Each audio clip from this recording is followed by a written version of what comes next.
Hello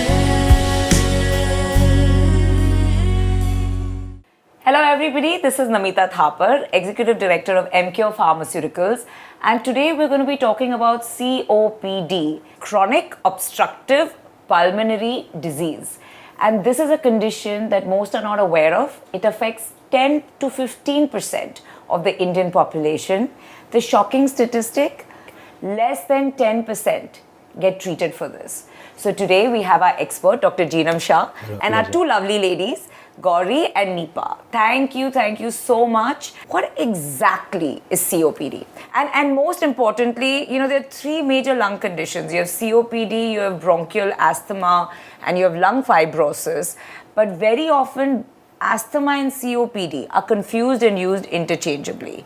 So I guess the question is not only what is COPD, but how is it different than bronchial asthma? So first, let's just talk about what is COPD. Correct. COPD, as you suggested, chronic obstructive pulmonary diseases. The name itself says that it's a chronic disease, and that chronicity comes from inflammation, and that inflammation can happen because of multiple factors, right from environment to pollution to cigarette smoking to a lot of other chemicals. So when they go inside the lungs, they lead to swelling of the windpipe, and at the same time there's a lot of mucus production. So what happens is the windpipe gets narrowed. Now imagine breathing from a narrowed windpipe. So that leads to breathlessness because the oxygen level goes down in the body. Whenever you are exerting, you feel breathless. So this is COPD. Asthma and COPD are different. Asthma generally starts in childhood, and you are allergic to a lot of environmental products. At the same time, there is a lot of hereditary which is involved. Right. So when hereditary and environment comes together, you have something called as asthma. Generally starts in childhood, progresses towards adulthood, and may spontaneously go away also. As against to COPD, because there's a lot of time which is involved in creating all those inflammation. So it's a long-term process. So say if a person is smoking for 10-15 years, gradually the lung will get damaged, maybe 40-50 years onwards, he'll start getting a condition called as COPD. So that is a primary difference between asthma and COPD. Third condition called as lung fibrosis is a completely different subset. It causes stricture and narrowing of the windpipes and the lung parenchyma, in which, it's nothing like asthma or COPD. It's a completely different pathology in itself. And I think we will need two separate episodes to cover Correct. asthma and lung fibrosis. Correct. But today, let's talk about COPD and go in more depth. Correct. So you already mentioned that some of the leading causes are environment and chemicals and smoking. Can we talk a little bit more in detail about these?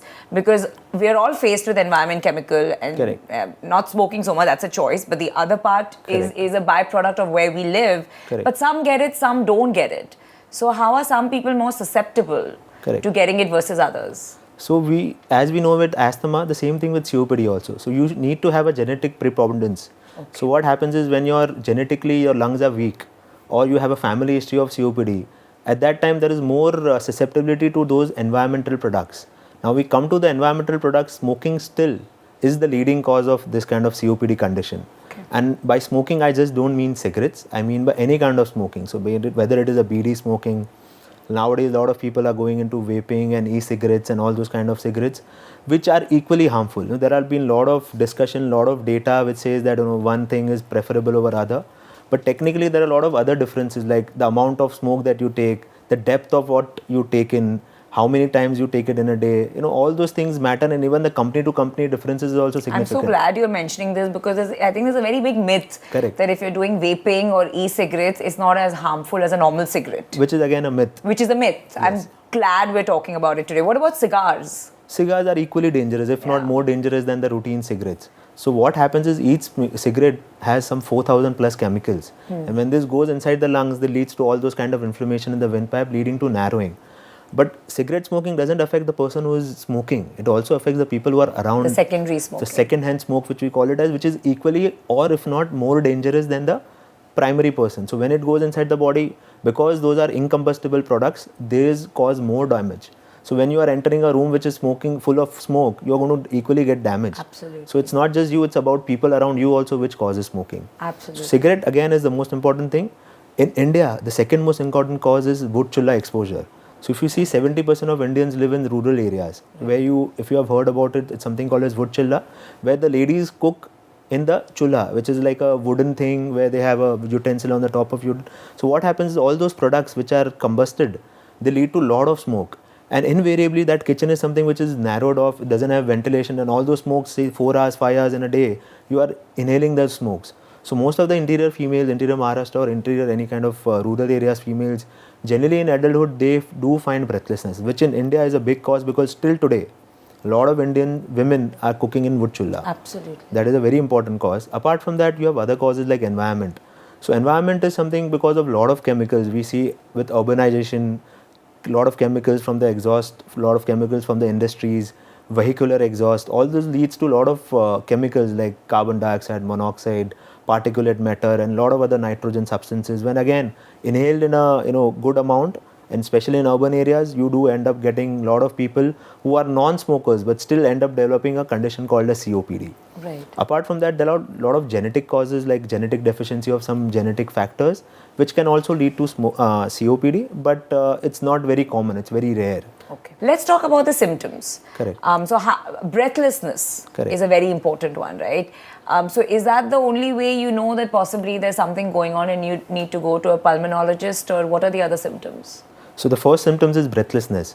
What happens with COPD, it's a chronic disease and it develops over a period of time. So there's nothing like sudden thing and you feel, okay, I'm breathless. Correct. So what happens is as and when you age, say 30 years, 40 years and 50 years, your breathlessness keeps on increasing, and what the person feels that, I am probably that way only. So he or she doesn't realize that actually that is because of a condition called a COPD. Right. As against to an asthma, you have an asthma attack and you feel, oh yeah, there's some problem. So the person limits his or her activity levels, like going to the gym or going for a walk.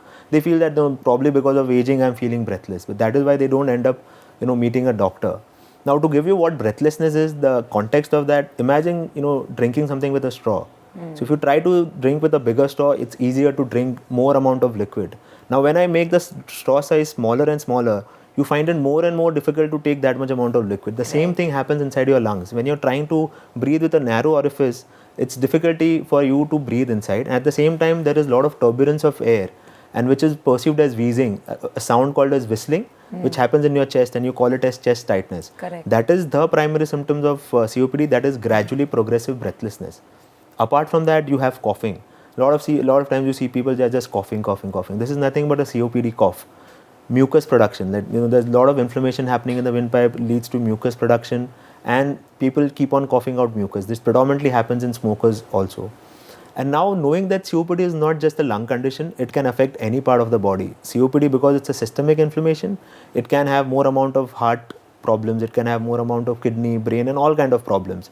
And even lung cancer can be caused because of COPD, predominantly because of smoking. Right. These are the symptoms predominantly of COPD. No, and you brought in a very good point of the coughing, because I have a family friend. Correct. Where because of COPD she coughs so much that she's constantly in diapers. Correct. Because for women especially, the urinary incontinence Correct. after a certain age combined with the coughing Correct. can be an absolute lifestyle nightmare. Correct. And just being out in diapers all day, all night, crazy. because that's the level of cough you have. It's a debilitating condition. Absolutely. So the cough part definitely is a very big symptom. And I like the way you said that it's so gradual that sometimes it may be tough to recognize it. Correct, absolutely. And then you go and you get your lungs tested, right? The diagnosis is a test where you know at what capacity your lung is functioning. Can we talk about the diagnosis part? So diagnosis of COPD is predominantly by a test called as spirometry. But unfortunately what happens is till the time you reach a pulmonologist, that thing never comes into the picture. You are just given some therapy, some nebulizers here and there. You are given some kind of tablets. And that causes more damage. Causes more damage, and they are predominantly steroids. Causes more damage in the sense it's not arrested at the right time. Correct. It's not arrested at the right time. At the same time, you are giving something which is more harmful, like steroids. Like a lot of our patients also have been receiving. Like what happens is generally you go to a local doctor, end up giving a steroid shot for 4 days, 5 days and 10 days. You transiently feel better, and then you again go back to the same You don't state. recommend steroids as a treatment is what you're saying. Steroids are given only for particular conditions. I'm not saying it is I not see, recommended. I see. It's only in an exacerbation. Got it. So coming back to the diagnosis, it's a very simple test which is available in most of the hospitals, most of the clinics, where you have to blow inside a computer. The computer will generate the entire loop which will tell you whether there is obstruction or not. The level or the severity of obstruction is also told, to us by that particular test. So that is a very simple test. If I do that test, it takes 20 minutes for me, and then give me a diagnosis. So based on that, I can start my treatment. Apart from that, you might be asked to get a X-ray done or a CT scan done to just figure out is there anything else which is causing this problem. Some blood test, basic evaluation, which is something which is required. But spirometry is the most important thing, and most of the patients don't reach till that level also. That's really unfortunate, and that's where the awareness and education could play a really big role. Correct. Why do we take blood pressure medicines regularly is because I know if I don't take it, my sugar level will go high, but that is not affecting me. A prolonged high levels of sugars, which will affect my brain, my kidney, my heart, it will lead to atherosclerosis and it will lead to blockages of the heart. To prevent that heart problems for like 5 years and 10 years later on, I take my medicines regularly so I prevent those problems. It is not that I don't take a diabetes medicine today and I have a problem tomorrow. It's not going to be like that. Correct. Similarly, COPD. If you don't take your medicines regularly, I'm probably right now I'm fine. But say over years, say 2 years and 5 years, I don't take my medicines regularly, what will happen is it will become so much narrowed that it is irreversible damage then. If it's an irreversible damage, even the inhalers, what I'm going to be giving, it's not going to work on those patients. So the right treatment, the right approach, at the same time regular approach, that is something which is very, very imperative. I'm really glad we spoke about that. And with that, we'll move on to our two women here. Gauri, why don't we start with your story? What exactly happened? Sure. I was born with asthma when I was a child. And I was brought up in Hong Kong and then moved to India. And when I moved to India, my asthma increased. So during that time, I also, while I was living in India, I was working with French expats, and because I was working with them, you learn things about other people's culture, right? So I picked up smoking along the way. So I had asthma and I was smoking. So two things coming together was not right. At what age did you start smoking? In my 20s. And how often, how many cigarettes a day were you I was smoking? like a social smoker at that time. And then as time went on, it started increasing. And then I ended up going to GPs because of my asthma. So it was just asthma attack. So I was like, okay, asthma attack, take the inhaler and then take a tablet, and that was it. But when I was a kid, I had to take steroids. So it was a lot of juggling between figuring out between asthmatic, and then as you get older, it became bronchitis. Then after bronchitis, I find out it's OPCD. When I was in Santiago, I wanted to see things. I wanted to go up mountains. I wanted to go trekking. I wanted to see more things, but I couldn't do that because of my asthma again. High altitude, and then gymming again. There's certain things you can't do. And then I had a maid that would come in 2-3 times a week. Say the house gets dusty.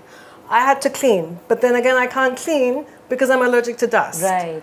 So there are a lot of obstacles that you face during your daily routine as a patient, and you just have to deal with them. But I'm pretty sure if she does two things, one is stop the smoking obviously and takes regular inhalers. I've told her that you'll be able to climb your mountains again.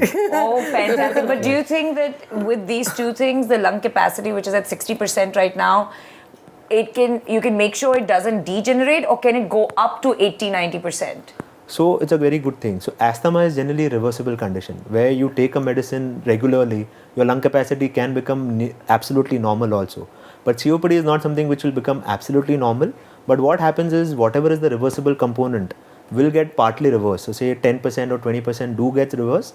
And after that, you just have to continue the medicine so that it doesn't drop again. So it can get higher from the current 60%? Correct. It can get higher because she is asthmatic also. So there's two components together. Understood. So asthma part of it will definitely become better if she's on regular medicines. And then you have to prevent the further fall by taking regular inhalers. So the quality of life can improve. Absolutely. And like he said, you can climb the mountain. Yeah. So we'll be waiting for you, Gauri, to climb the mountain and cheering you, provided, have you stopped smoking? No. There you go. That's always so difficult, right? That is so difficult. She's already come down and it's a long, painful journey with many setbacks. Yes. But we were discussing earlier of what are the best ways to quit. And he said, yes, you can have a nicotine patch and some medicines, but it always comes to the mind. And the willpower of the patient. And even that's a journey, because even people with the strongest willpowers will have setbacks, and they have to learn to forgive themselves, pick themselves up again, Yeah. and keep climbing.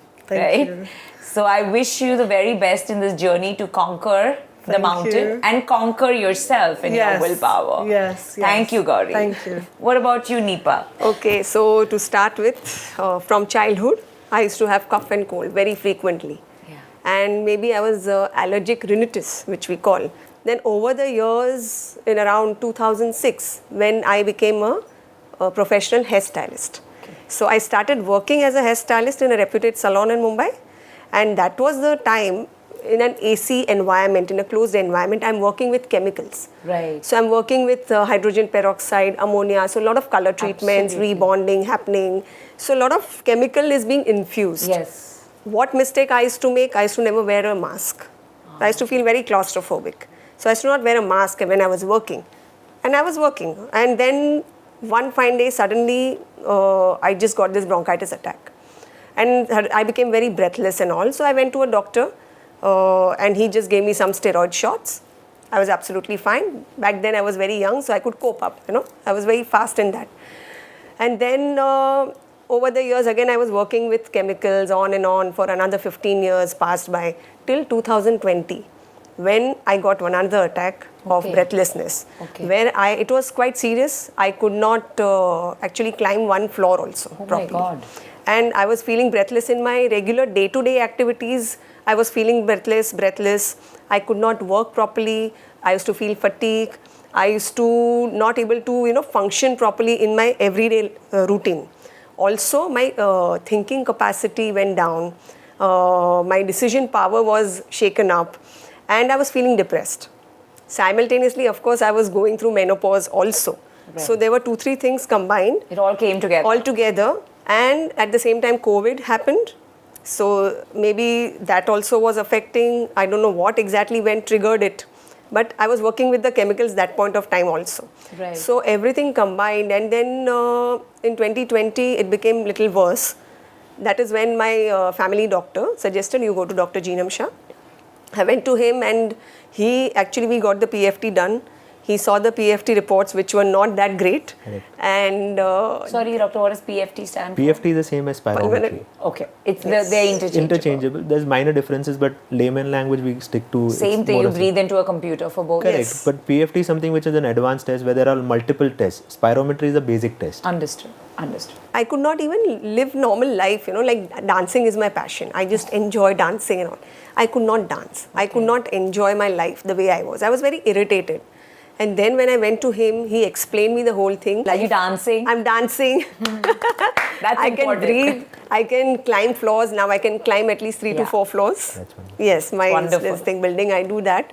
And I can lead a normal life. My decision power has become better. My confidence has come back. Otherwise, I had lost my confidence. Right. Even for the food that I'm saying, if you know what triggers it, you should avoid those food. Like for me, if I know that anything with chashni, like gulab jamun, or even the chocolates for that matter, any lassi, because it's sticky, so it goes in my throat and it can cause infection. That is what even doctor explained, that I need to gargle, I need to have some hot water, so that it clears out the throat. Anything oily or anything of that sort is going to trigger my throat.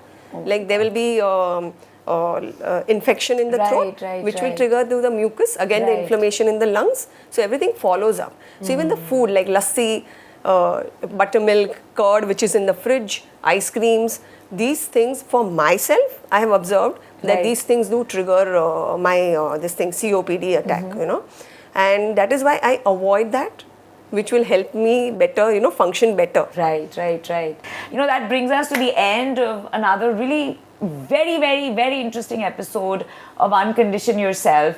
And this is a condition where the biggest issue is awareness and going to the doctor at the right time. The second biggest issue is compliance and making sure you take your medications at the right time. And like Gauri and Nepa said, why do we deprive ourselves of really living our 100%, conquering that mountain, dancing our way through life?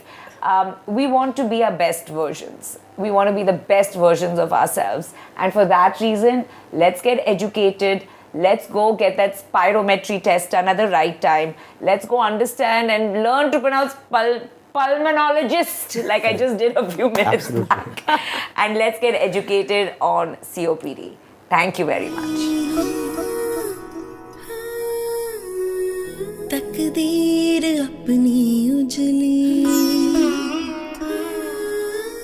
ढूंढने है वो निकली तकदीर अपनी उजली इल्ली ने मन में ठाना है बन के